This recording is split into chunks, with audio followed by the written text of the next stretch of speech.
the Hartford Whalers, David Letterman.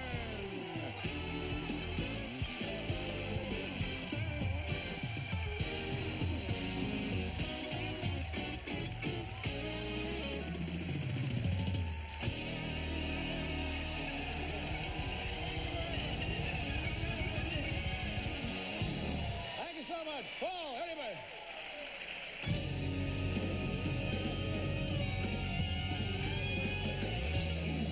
That's very nice of you, ladies and gentlemen. Oh, please. Hey. Wait a minute. Thank you so much, ladies and gentlemen. Welcome, first of all, welcome to the beautiful Ed Sullivan Theater. It's lovely in here today, isn't it? Very nice in here today. Welcome. Welcome to The Late Show. Of course, I'm the host of The Late Show right here on CBS. My name is Dave Letterman, the happiest man in the world. Thank you so much. I don't think that was necessary. Thank you. Ladies and gentlemen, attention sports fans. Great news for sports fans. On Sunday now, get ready. Make your plans if you can. On Sunday, the New York Giants, 0-3, are playing the New York Jets, 0-3. Across the river in the Meadowlands, football experts agree there is an excellent possibility that both teams will lose. It could happen. Be over there. It just... Let me ask you a question. Have you folks been watching the PBS series, the documentary that PBS is running every evening on the Old West? Have you been watching that show? It's fascinating stuff. You know what they do? They take a lot of still photographs, and back in the old days, you know, they had cameras and photographers and stuff, so they were able to document the taming of the Wild West, and they have those. But you know, I'm beginning to wonder about the authenticity of some of those pictures. I'll tell you what I'm talking about. Last night, you probably saw this. There's this beautiful picture, and there's like a slow pan. The camera goes from right to left, just right across the picture like that. Old kind of sepia tone photo of the Old West. And sitting right there on a horse is Cochise, you know? Cochise. And then sitting next to him on a horse wearing a cavalry uniform, I swear to God, it was Larry Storch. And I said, that can't be. Can that be?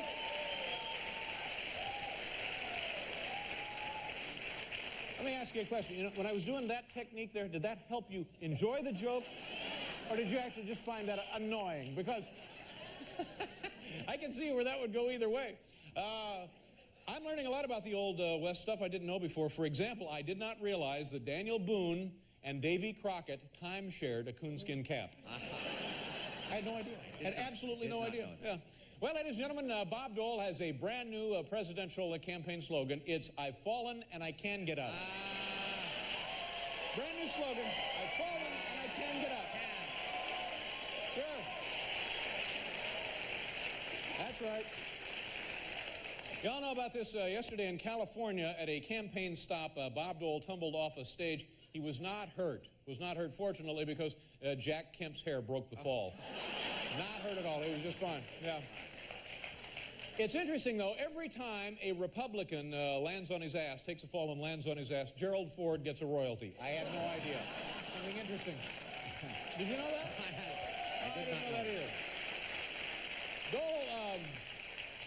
Dole claims he was not hurt in the fall, and you got to take him at his word. He says he was not injured from the fall. But then, you know, it was funny. The rest of the day, he kept criticizing the drug policy of President Coolidge. Oh.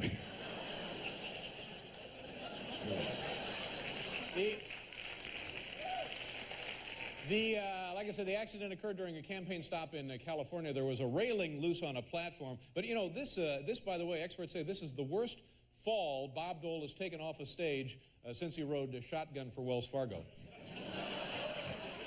Stagecoach. Fell off a stagecoach.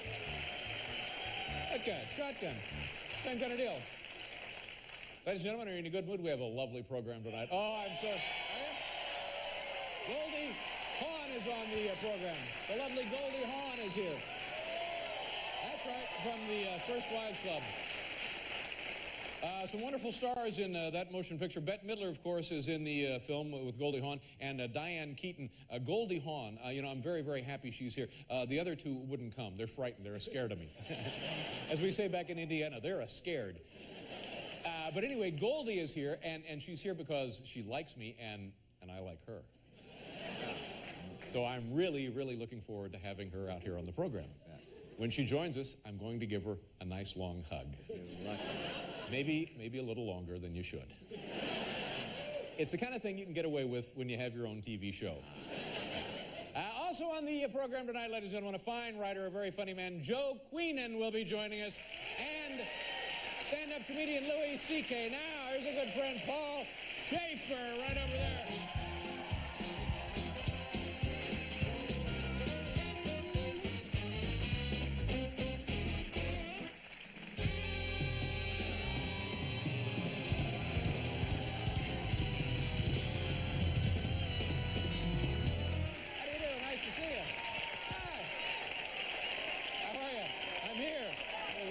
How do you do, lady? Nice to see you.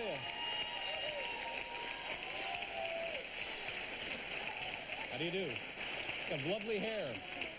You have lovely hair. You have a lovely face. You're a lovely woman. Thank you for coming. Yes, nice to. Oh, thank you. Well, ladies and gentlemen, we're out here in the audience of the Ed Sullivan Theater. By the way, are you with the show? Because tonight we're going to be doing a little something we call Brush with Stupidity.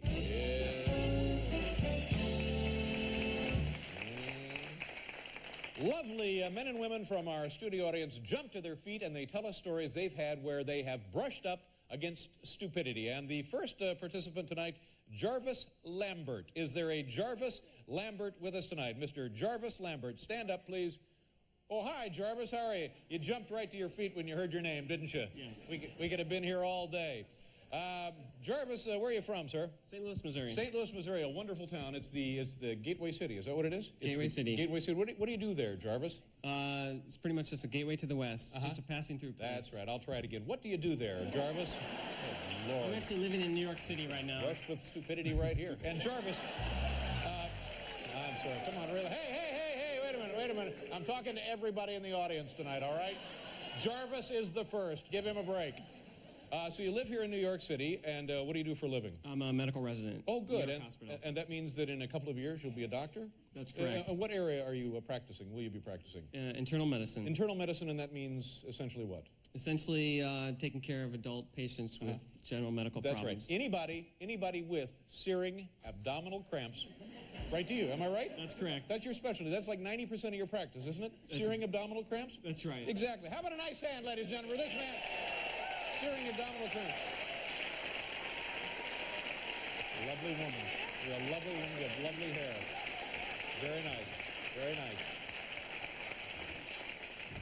Look at this. Speaking of hair, look at that.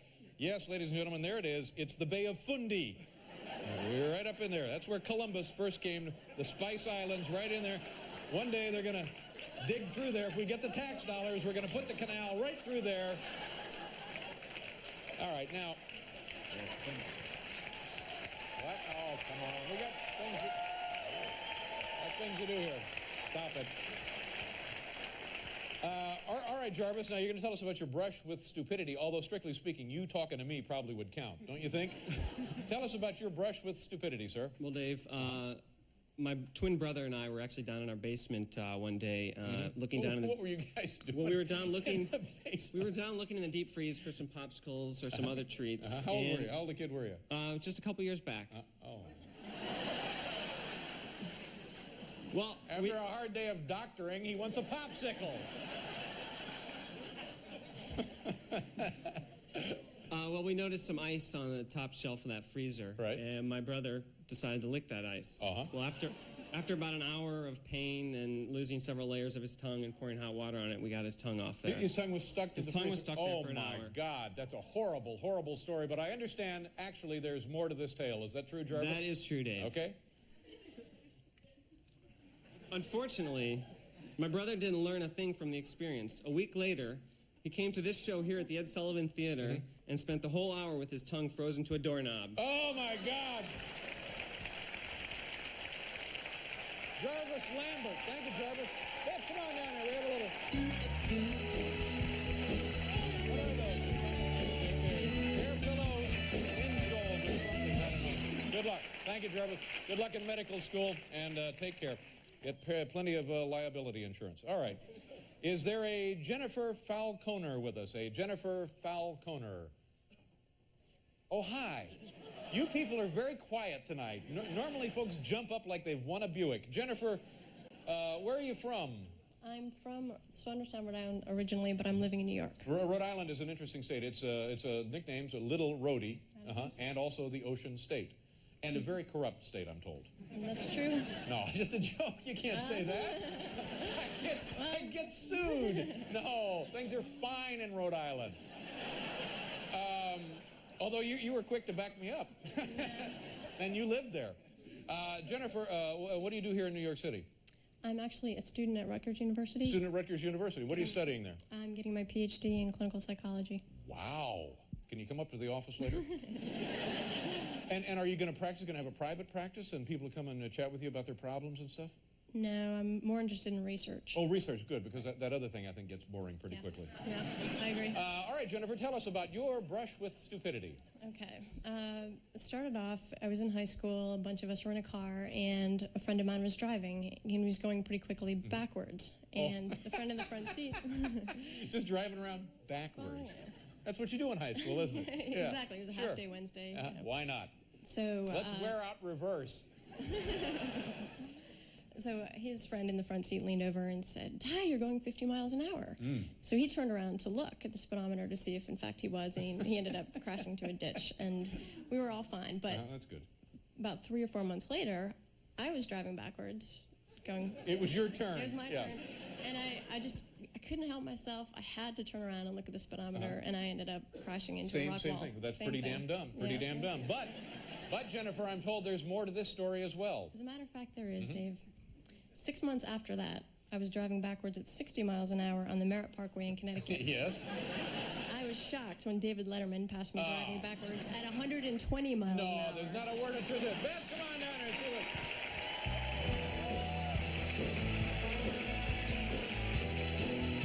What is that? An airline meal. It's an airline meal. Airline meal. There you go. Enjoy that. I don't know. It's an airline meal. Enjoy that. Thank you, Jennifer. Good luck being a psychologist. All right, do we have time for one more? You don't have a brush with stupidity, do you? Because I'd love to talk to you. You don't have a brush with stupidity. Think real hard. Maybe later we'll talk with you. Hair, though. You have lovely hair. Oh, boy. Do you have like a shampoo that's a conditioner as well? A shampoo and conditioner in one? Oh, look into that. Oh, they've got one now. Shampoo, conditioner, all in the same bottle. Neil Einhorn, ladies and gentlemen. Is there a... Attaboy, Neil! Nice going, Neil.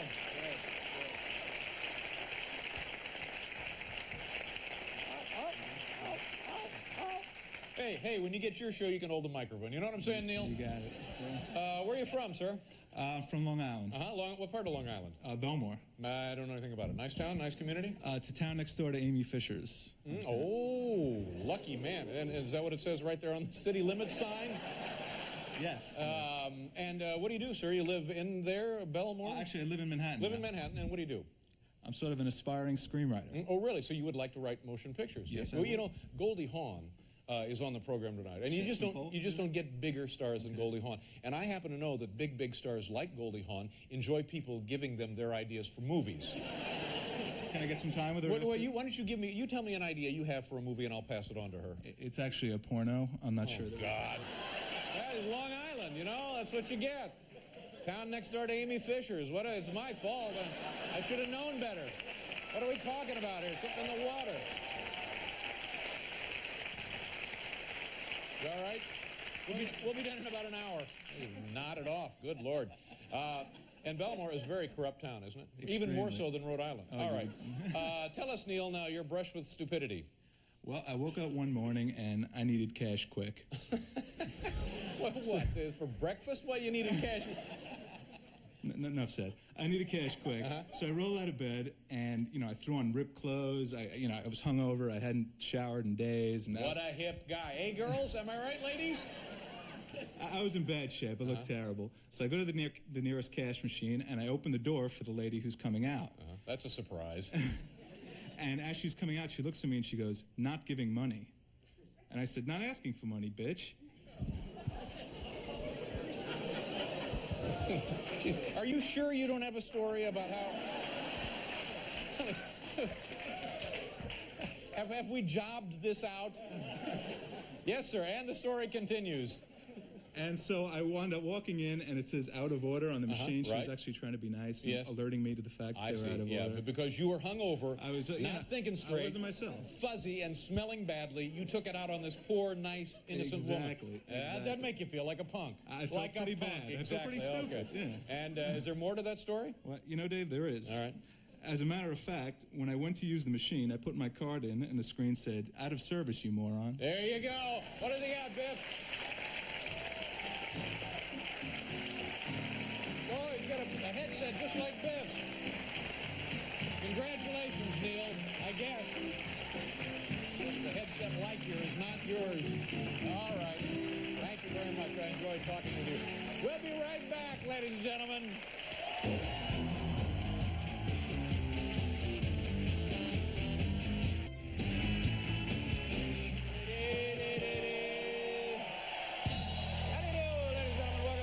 Program, of course, is a beautiful Statue of Liberty here at dusk in New York City, located, it's the reservoir in Central Park, and man, what a beautiful, beautiful sight that is. Dave? Yeah, you run around that every morning. Look at that. That's the Statue of Liberty. Yeah, it's the Statue of Liberty right there in Central Park. Goldie Hawn is on the program this evening, ladies and gentlemen, a wonderful actress, star of the First Wives Club.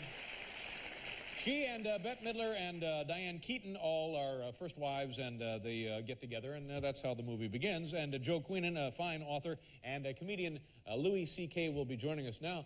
Here is a program reminder. Tomorrow on the program, first time ever done on television, I believe. We're making television history tomorrow. Television history. That's right. This program, coming to you right here on CBS in its regular time period, will go beginning to end, nonstop, free of commercial break interruptions. How does that work? Well, we'll tune in and find out. Buy a ticket and sit in the audience. You know what I'm saying? How much? Thank you, Father. All right. And never been done before on television. 60 full minutes, top to bottom, no commercial interruptions. So if you can, do us a favor, dial us up and then tell your friends. Ladies and gentlemen, here in my right hand, I have a copy of tonight's top 10 list. Let's go. Here we go.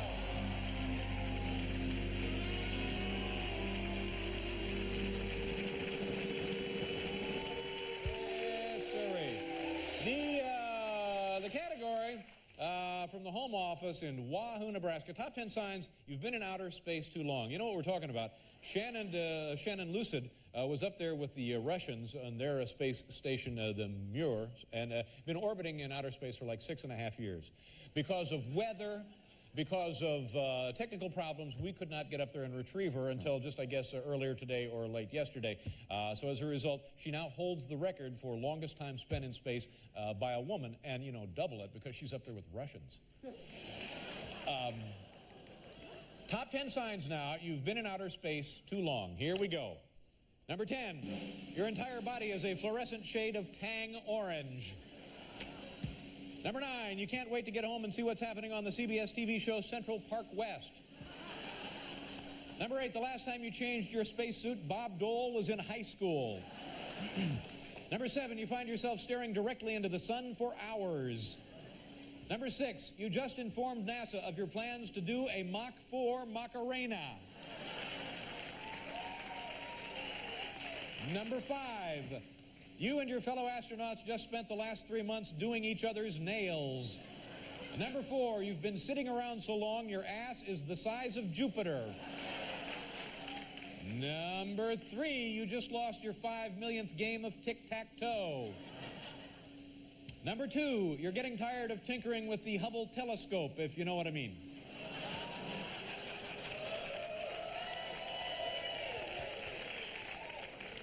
And the number 1 sign you've been in outer space too long, you're so dizzy from weightlessness, you're planning to vote for Perot.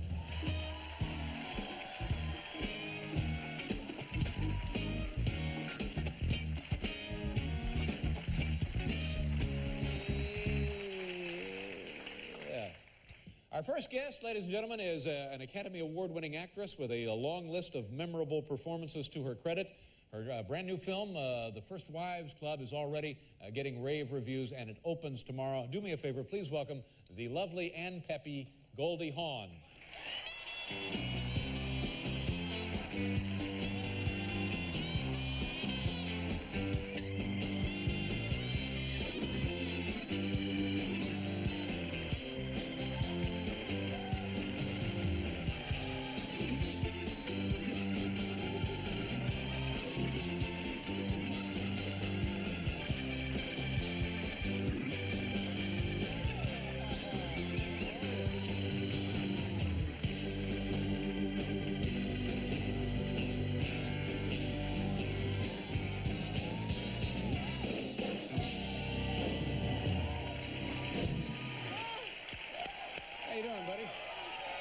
Nice to see you.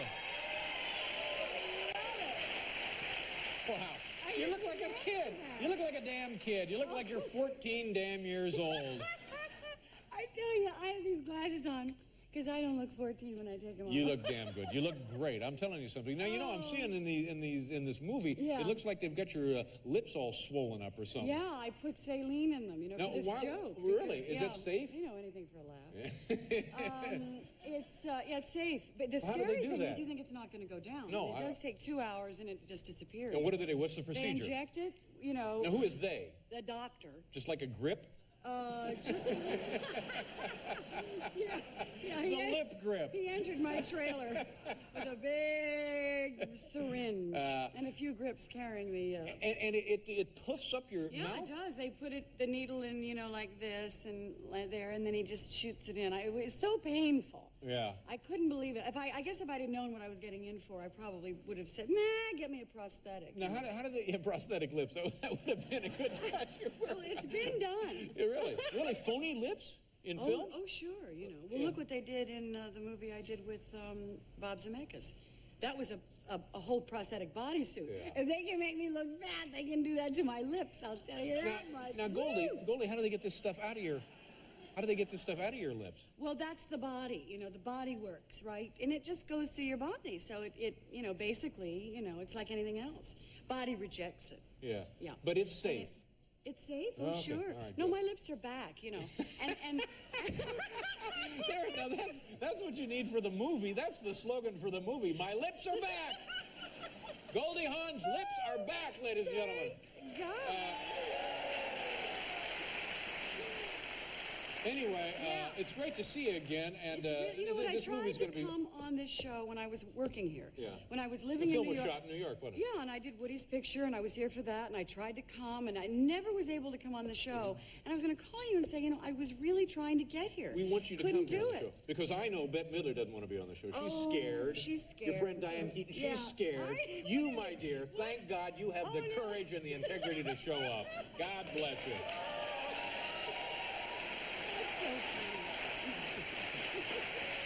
So did you like working in New York? I loved it so much. I really did. In fact, I said goodbye to my apartment building. In fact, that music you played, I danced to. So I was a go-go dancer here. So Really? anyway, Now, let's talk a little bit about that. When were you a go-go? Let me hear that. God, When? God. When? First of all, I was like a legitimate dancer, and of course, I always had my top on. Although. Okay, let's don't talk about it then. No, but but in those days, it was like a go-go dance, and they go, you know, and I'd always know I'm a real dancer, Yeah. you know. Even though I danced on tabletops and pedestals and in cages, you know, but it gave me a real sense of the bottom end, you know what I mean? I realized what it was to be on the bottom. That's right. So you've experienced show business at its lowest, and there's no disgrace in that. No, and by the way, I take such pride in that if you were to say, well, how would you describe yourself right now? Who are you? Are you an actress? Are you a dancer? I would still say a dancer. I really would. I feel that's really what I am. That's good. That's good. That's nice because you're true to yourself. Yeah, I am. A lot of people change when they get into show business. I know, Yeah. and I just can't. It's just not even. Anyway, I Good for you. lived on 52nd and 8th. I came back 100 years later, you know, doing rather well with my life, and lived in the same neighborhood. Yeah. So I came back, and you know what? I got an apartment here. It's fun, isn't it? It's so much fun. Yeah. I love New York. I loved it when I was a dancer, and I didn't have any money. And it's the same thing. People are friendly. They're warm. They're, I really mean it. Listen. Well, you know, you're absolutely right. They're open. They tell you what they think. There isn't this sense of, you know, and you walk down the street and then they go, hey, you know, how are you doing? They don't. What happened to your lips? Hey, Goldie, what happened to your lips? What's the deal with the lips? Anyway, I'm back. Hey, good I'm for happy. you. Let me do a Go commercial and talk some more about the movie. And you went to India. Is that true? I You were did in go to India? India. Oh, I'd love to hear about it. We got to pause for a commercial. We'll be right back with Goldie Hawn.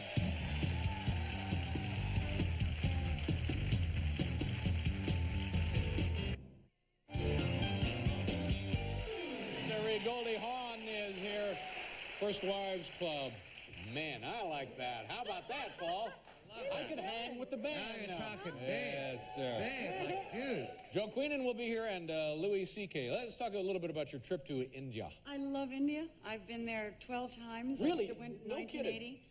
I really like that smell of dung when I get off the airplane.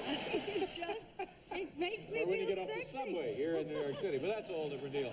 Well, what was the initial attraction for you? To India, well, I actually, India is something that I've always loved, but there was a company that came to me and said, would you like to do something on an elephant? No, on wildlife. On wildlife. Stop, wait a minute. No, on, you know, on the Asian elephant. Because like a television show about yeah, it's going to be on October 9th, and it was maybe one of the most fun things I've ever done, because there was no hair, no makeup. It was the real me. I didn't have to worry about script. It was just following me around. I was riding on elephants through the jungle, actually giving, you know, commands in Hindi. Hindi. I mean, I was... What kind of commands do elephants respond to? Well, God, that's a big animal to have there, too, isn't it? I mean, how much do they weigh? There's like several tons, oh, they're right? just so, I mean, then that, you know, there's like 300 and some odd muscles in the trunk alone. It's amazing. Anyway, but like the things like bot, you have to say bot. And it's so big, and you what have do to they do yell them. when you say bot is stop. Stop. And they wouldn't and respond you to stop. Put your toes, your shoeless feet. Yeah, something like that. But your empty feet. Your toes that are no shoes on. And you get behind the ears of this big thing. And you squish your toes and you squish behind their ears and you go like this. You go, Mul. Mul. And I had to learn. Oh, no, I swear to God. Because you're afraid you're going to die. You know, you think the elephant is, if you don't do it right, they're going to just run away with you. Why do you do it at all? I mean, what's the point? Because what does that do for the elephant? Life, you know, you got to get out and do those things that frighten you, and you just go, Goldie, wow, Goldie, I did it. All right, hang on a second. Yeah. You're on the elephant. Yeah, you have your shoes off. Yeah, the shoes are and you're rubbing the elephant's ear with your bare feet. Exactly. All right, now there. And that was fun. I know it's fun, but why do that? Yes. Yeah. Why tempt fate? But I mean, the elephant knows that it's time to, oh, here we go, I'm getting my ears rubbed, that means... No, and the pressure, and it means either go or stop or sit. And the sit thing, woo! I mean... You're steering the elephant. No, I was with your bare feet and his ears. In the jungle in India, okay? Right. There's tiger and all kinds of things. It was very adventurous. It was a part of my life that most people don't know about because they think I don't like those things, but I'm a very adventurous person. And I care. What's the difference between an Indian elephant and an African elephant? The Indian elephant is a smaller elephant. Those are the elephants usually that are trained for circuses, unfortunately. And they have smaller ears. The African elephant has a big ear, and it's the shape of the continent. And the Asian elephant's the shape of India, the ear. So it's kind of interesting. How do they get a thing like that to work out? Who's in charge of that? Oh, God. I'd say... You say, look at the elephant's ears, and I'm sorry, this one's in the wrong country, on the wrong continent. That's right. That one goes to Africa. All right, this one's Indian. It was so exciting. How long were you there? I was there collectively for 1 month doing this. Oh, that's nice. That's great. And it was really great. It's an amazing country. Let's talk about the film now. We want to show a clip of this. Okay. And we're hearing a lot about the film. People seem to love this movie. Yeah. And you and the other women, and you got along great. You had not worked all three together at the same time before, No, we had never worked together, and these women are really, you know, just... I've seen this movie 3 times, and I could see it again just watching them. It's funny, it's poignant. It's very poignant, it's really based funny. on a book of the same name. That's right, you know, and the book, of course, in many ways was a little harsher, you know, as books can be. But this film has great heart. I mean, really and truly, we watched it last night, and Kurt and I went back to the hotel room. Of course, I opened a bottle of wine and drank it from the bottle because I was still in my character. I said to Kurt, I cannot believe that I am drinking out of the bottle, but I was so excited. Anyway, now, we spoke You ever for do an that thing with your feet on Kurt's ears? You ever try that? Yeah, last night. Let's look at the clip here, Goldie. Tell the folks what we're going to look at. Anyway, it's so fun. Yeah. Let's look at the clip. I was in mid-sentence. Oh, I'm sorry. Did I interrupt? Well, and I forgot what I was going to say. I'm sorry. It's my fault. That's it. Maybe it'll work better with these on. Okay, so you want me to tell you about the movie? Yeah, let's see the clip. Okay, the clip itself. Oh, you can watch the clip?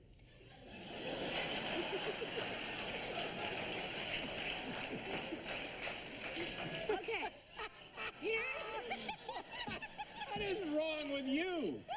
Nothing. I'm excited. We were talking about India. You know, now I got to go back to show business. Yeah. All right. Okay, what's happened here, this part of the movie, it's a very opening, and it's three women who have basically promised never to leave each other's sides in college, and obviously 25 years later, they have not kept in touch, and they all simultaneously discover that the fourth girl of their grouping has committed suicide. Oh. She has thrown herself to her death because she can't handle her husband trading her in for a younger, beautiful woman. So we then gather together at the funeral, and this is our very first meeting Here together. we go. The First Wives Club. For lunch. Goldie Hawn. Okay, Elise. The time has come. Spill those lips. What's in them? Are they wax?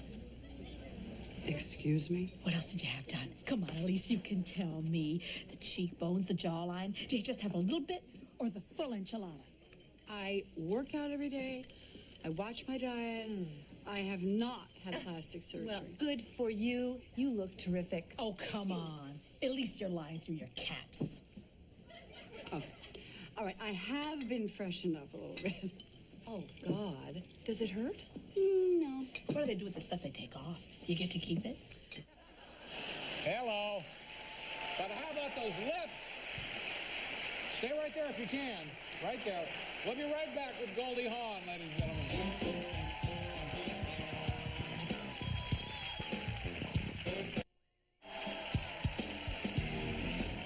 Goldie Hawn is here. Now, that's that movie, The First Wives Club, that opens tomorrow, Friday, and it should be a big, huge hit. And I understand you mentioned you filmed another picture this summer for Woody Allen. Yeah, what I was did. that? I did. It was the first picture I came to do, and I did a picture with Woody, and it was just an amazing experience. What's the name of the film? Everyone Says I Love You, and it's a musical, and I got to musical? sing and dance Oh, cool. and do things that I'd never be able to do, wouldn't be asked to do. So I did this dance with him on the Seine. So it was on the banks of the Seine, and I had this big, this tight harness on, and I flew. So I was dancing, and I was flying. And I really got a bird's eye view of Woody Allen. And how does your husband, I'm sorry, not your husband, your boyfriend, your My companion? boyfriend, my Kurt, lover, my friend, my... How's he doing? He's great. Yeah. He's really great. He's actually been gone for 2 weeks. He was doing publicity for Escape from L.A. So we haven't seen each other in 2 weeks. Yeah, well, good. What do you mean good? I mean good that now you'll get to spend some time together. Listen, thank you very much for being here, and tell your friends, Beth and, what's her name? Diane. Diane, yeah. To come in and see us sometime if they can. I will. I mean, this is so much fun. Oh, here's trouble. Over there. Big shot.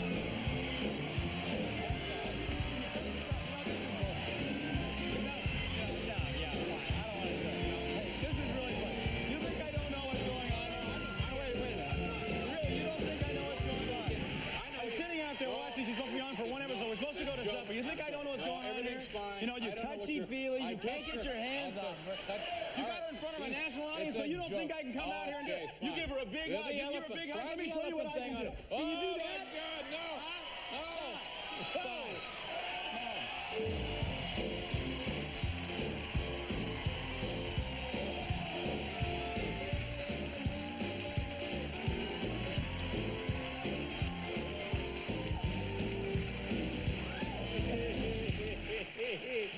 You know, just for a second there, I actually thought I was going to get punched.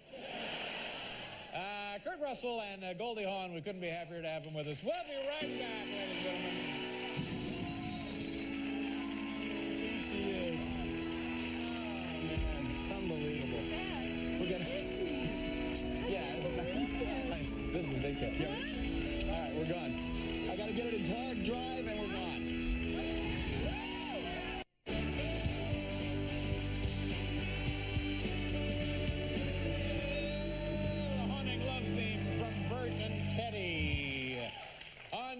Our next guest is a very, very funny young man who will star in his own HBO special on Friday, September 27th. Do me a favor, folks. Please welcome back to the program, Louie C.K. Louie!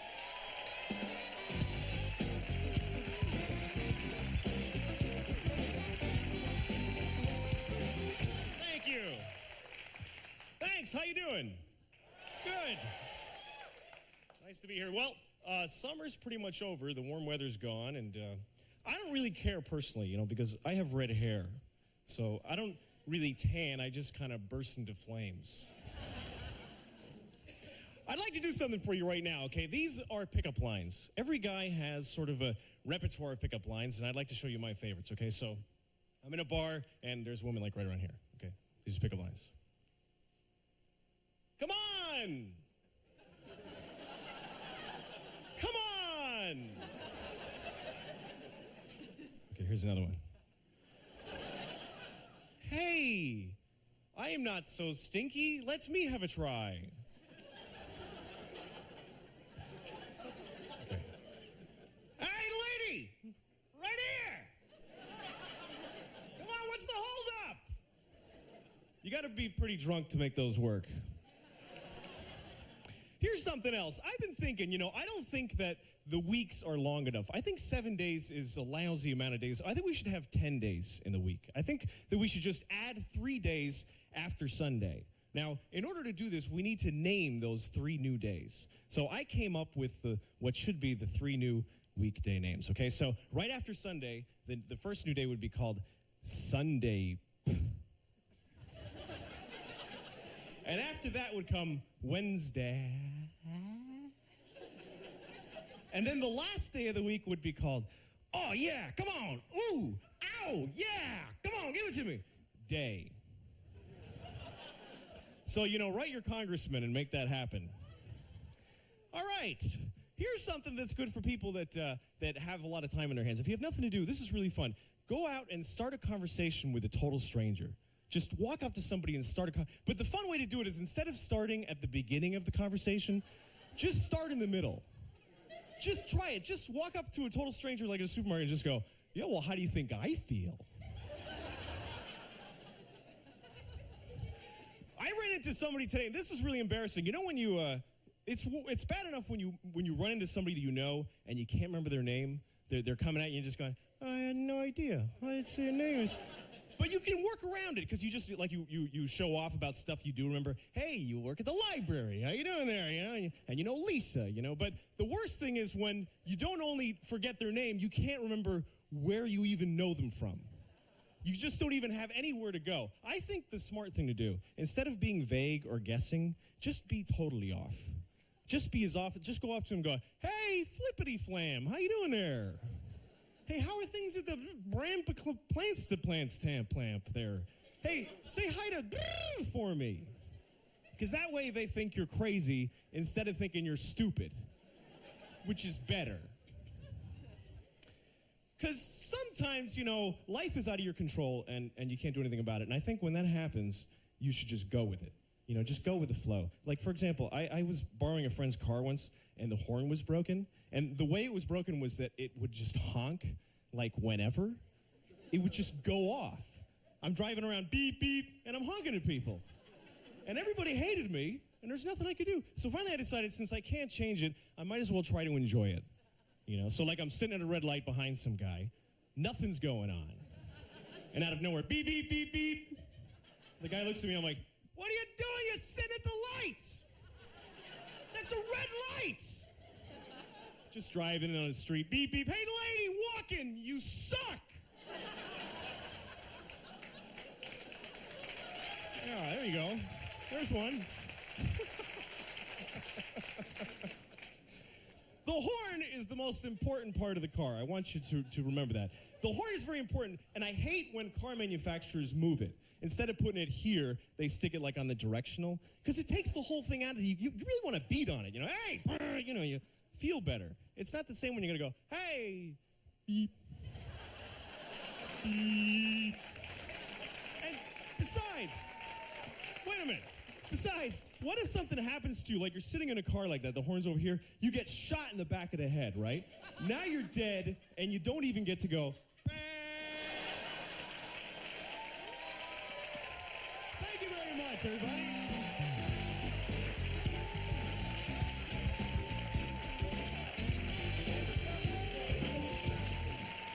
Louie C.K., ladies and gentlemen. Thank you very much. Nice to see you again, sir. I tell you what, we need to pause here for a commercial. The Late Show will continue right after this.